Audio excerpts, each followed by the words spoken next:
This brings to an end the second of our China X mini courses, the beginning and end of the first centralized empire. What have we seen during this period? This seems like the great first golden age of a unified China, the great model of the first centralized empire. Right. But the sense that they were the beginning of something that would have such a long life could not have been known at the time. No, and certainly when Qin falls so quickly after it had Right. conquered the other warring states, it seems that that's proof that it's not possible, that a single centralized empire is not possible. And you could even argue that in Han, when Han falls back and says, well, we'll create kingdoms in the eastern half of the country, we'll allow feudalism to be practiced there, we'll have lots of regionalism, centralization, and only gradually does it move towards a more centralized system. And yet when people look back from more modern times, they see this as the model of an era of unification, Right. even though the period that followed it, equally long period of 400 years of disunification, That's and also of great creativity in Right. multiple areas. That's right. Unification and centralization don't always go together with prosperity and creativity. That's right. So how does this become, or when does it become, the model of what a Chinese state ought to be? Why is bigger better? In China X3, which is going to be on the aristocratic culture of the Tang Empire, of cosmopolitan Right. Tang, this would be in the 7th century. They look back and they say there was antiquity, you know, the sage kings, Yao Shun and Yu, and King 1 of the Zhou dynasty and things like this. And then it declined and it fell into feudal states. And then there was the Han, and then Han declined and it fell into warring states. And then we Tang, we reunified. And so it's, I think in some ways at that moment that they look back and say, the Han was the first time in imperial history, post-antiquity, that you could have a centralized empire, unity rather than warring states, factionalism and stuff like this. So I think that's part of it. Also, in the period after Han, the north is lost to, much of the north is lost to foreign invaders. And Han represents a moment when the Han state repelled foreign invaders, pushed the Xiongnu out, advanced into the west, that area we now call Xinjiang along the Silk Road, set up commanderies there, occupied part of North Korea, set up commanderies there, pushed into Vietnam. This is an expansive empire pushing out on the borders. I think there's a certain appeal that lies in Chinese history to us being, that we can't be attacked. We could not be attacked and hurt by foreign invasion. And the Han represented that because the period afterwards represented the opposite, right? And we know foreign invasion is going to be a recurrent theme in Chinese history, so I think that's part of it. So you think this is the beginning of what President Xi calls the Chinese dream?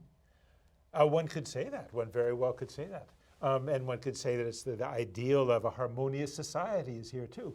One of the things that comes with Han, in contrast to the Qin, which only has one way of thinking for everybody, the Han says, well, you know, we have Taoism and Confucianism, everything's going to be flexible. We believe that the classics of antiquity represent a standard, and we have our notions of cosmology and cosmic resonance and heaven and earth, the whole universe is ours, and we can make everything work and creative, you know, a regularized year and everything working fine. We have the historians appearing, like Sima Qian saying, we can learn from the past. All these different things that create sort of a political culture which is able to contain and constrain centralized power that a big empire creates. I think that's part of it for intellectuals as well, is that intellectuals could have some influence on political power. If you're grasping for power and grasping to create a new empire, the mythology of seeking something ideal in the past, because every empire will automatically critique those whom it is overthrowing. And so in this case, an illegitimacy to the more feudal or less united states of the pre-Tang period. You know, one of the things that strikes me is that here the great Han Empire lasts 400 years, falls apart in the end, division, foreign invasion, rise of new religion, Buddhism, Yes. right? Taoist religion spreads. Doesn't this sound a lot like you to the breakup of the Roman Empire? Yes, it does. Some of the same enemies. Foreign invaders Yes. that are coming across Central Eurasia, course. moving west and moving east. That's right, with wreaking havoc on both ends. Right. But in the Chinese case, it doesn't Europeanize. In the end, in the end. Now, in the European case, of course, it does reunify. If you were to look a little bit later at you might call the Carolingian opportunity, the Tang of Europe, potentially, under Charlemagne. That's But right. it doesn't last. It's certainly Look at the certainly the dissonance of European Union is, I mean, it's far more integrated than Europe was for most of the 20th century. You know, we tend so much to look at the period after Han, in terms of a political history, a period of political division. But isn't there something that goes on there that actually has enduring value?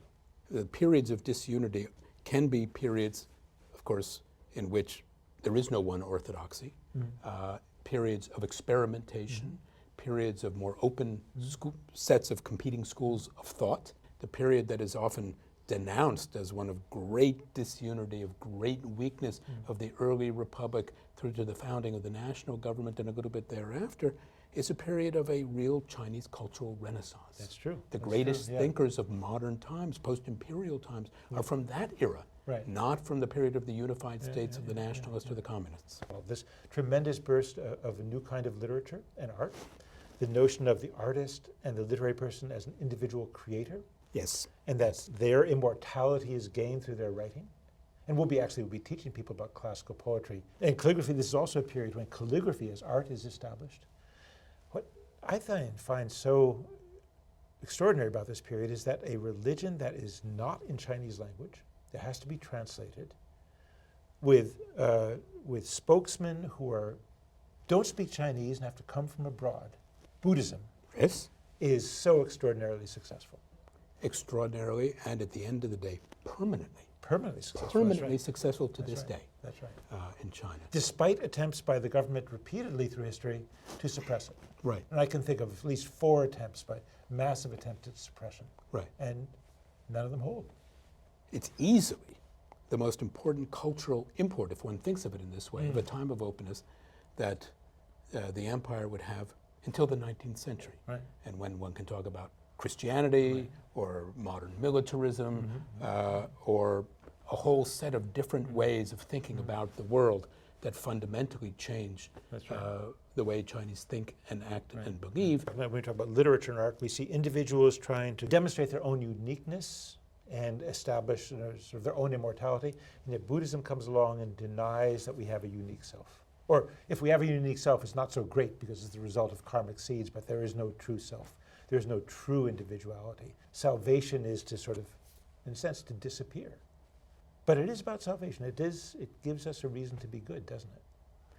And there's a reason, maybe there's another reason why it's so enduring, and this comes from a very good friend of mine who is a Buddhist, who, when asked to think of Buddhism in comparison to other forms of religion, what we would call religion, simply dismisses it. There's no point, he says, because it's the truth. Well, if you can convince people that your religion is the truth, As many religions as have. many religions have, you can start ending up going to war with each other, or maybe you can learn to accommodate each other. I hope that people learn to accommodate each other. I hope you've accommodated us the past few weeks. We look forward to seeing you in our next part, China X3, the aristocratic culture of cosmopolitan Tang, or some title like that, but it's a very short one. It only has 4 modules. And Bill and I will be introducing that to you shortly. Thanks a lot. Take care.